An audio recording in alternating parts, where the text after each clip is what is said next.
Hi, welcome to the Gear Garage. I'm Zach. This is my silly little internet show about whitewater stuff. And in today's episode, I want to talk about unwrapping rafts and inflatable kayaks, anything that's inflatable that gets stuck on a rock. A raft is basically where you go downstream and your boat goes up against a rock and it wraps around the rock. It's pretty much a bummer, right? You know you're going to be there typically for half an hour to all day pulling this thing off. And there's a lot of different techniques and thoughts at pulling them off. And I want to share with you what I think works really well. So when you're out in the field, you might have something to try.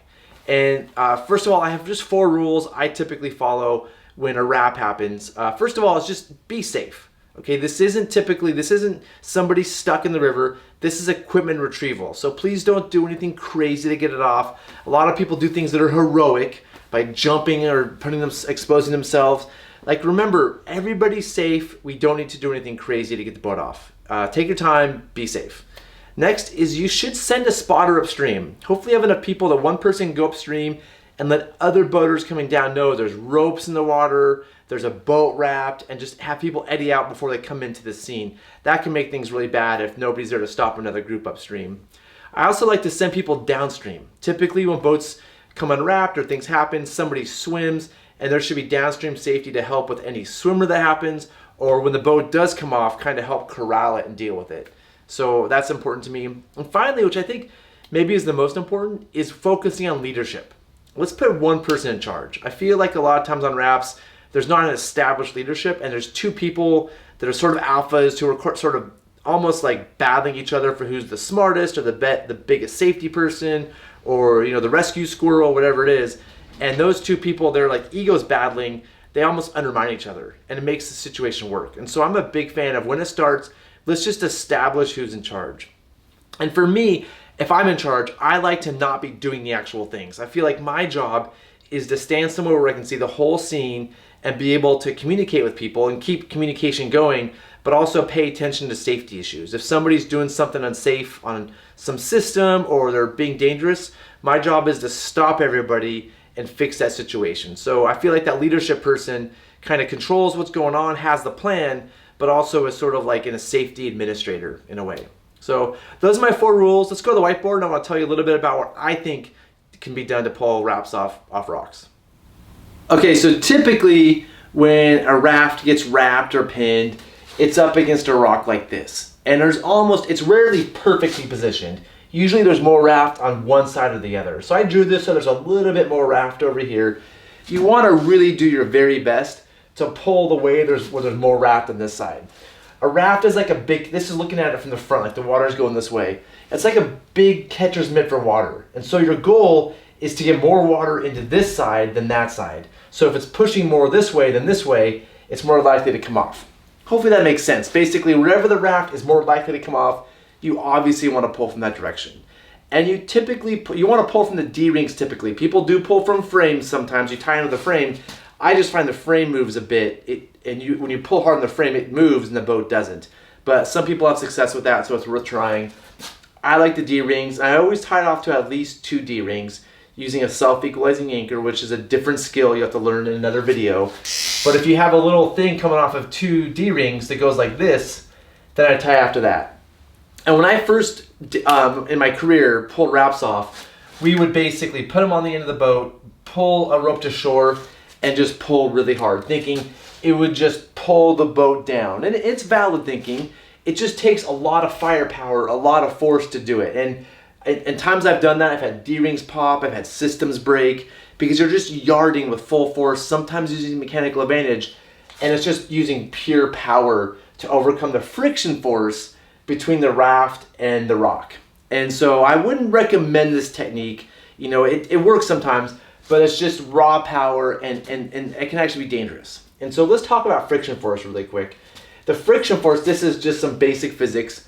The force of friction is the coefficient of friction times the normal force. So the friction force is like how hard the raft is pushing on the rock, or like how much friction there is it's the coefficient of friction, which you can't change. That just has to do with like the interaction between the raft and the rock. And the normal force, which is the water rushing this way, right? So the more water rushing this way, the harder it is to do that.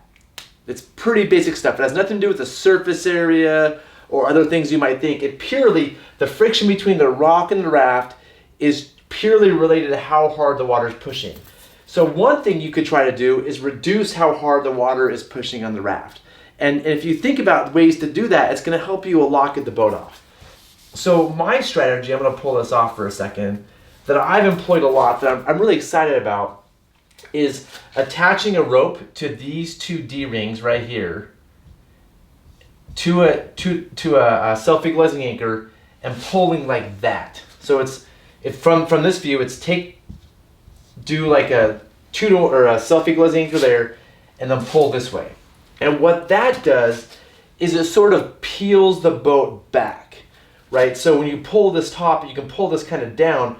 Water can't come in this catcher's mitt as much, and it sort of peels the boat off, and it slowly kind of comes off, and it reduces that friction force, right? And so if there's less water in here and still a lot of water in here, it might just come off on its own. So this is, again, a technique I really like. Even if you get it pretty peeled off and there's less friction here, sometimes if it's really bad, I'll add a rope here, and with less friction, it'll come off a little bit easier. It's kind of tough to have two ropes in the water and managing two teams. It's something I maybe would caution you against doing, but I've showed up on a lot of rafts where people are pulling really hard with this rope. It's not working out. We throw a rope up here and we kind of peel the boat off the rock, and it comes off pretty quick. The downside of this technique is the raft almost always flips when you pull it off. So if it's a gear boat, you then have to deal with that. If it's a paddle boat, not a big deal. But when you peel this thing off, it typically comes off and then just flips upside down. Again, I'd rather have an upside down raft than a wrapped raft, so I'll take it. But it's an issue with this technique that I like. I have a lot of really experienced friends who believe in deflating tubes. And what they do, the same thing, if they deflate this corner, so most rafts are broken up by baffles this way. Now, Sotar boats aren't, and some other boats are. They're broken up different ways. And so this technique doesn't work very well. But if you deflate this whole piece right here, then there's less water pushing against this because the water is going over the tube. And I have friends that swear by this method. They say as soon as you deflate this tube, this one generally can cause more flotation, and there's less, you have a catcher's mitt right here, and they come off really quickly. I feel that works really well for paddle boats, for gear boats. I don't know, I'm not sold on it. But again, I have friends that swear by that. It's the same technique, right? Pretty much. If we can have less water come into this side of the boat and this more, it'll kind of come off on its own. So just some things to think about. Hopefully I explained all that pretty well. You know, again, in my experience, and this is just my thinking, I'd love to hear what you guys think out there.